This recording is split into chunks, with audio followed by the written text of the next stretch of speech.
kínai süngomba vagy oroszlán sörénygomba. Tehát még egy gombával megismerkedünk. Olyan nem is a sörényhez hasonlít, hanem mihez hasonlítható jobban ez úgy.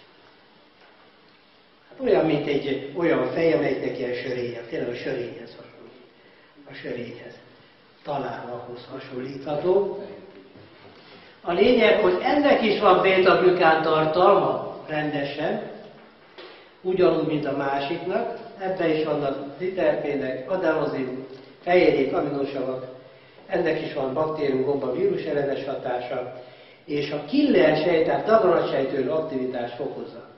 Na most itt ugye mutatnám azt, hogy most már menők vagytok, hogy a Deisel Lionszmén tablettával mit lehet elérni, tehát amiben ugye micélium is van, 60%-ban micélium, tehát azt jelenti, hogy ízületre ez is jó, az oroszlán serénygomba, de jó a daganatra is.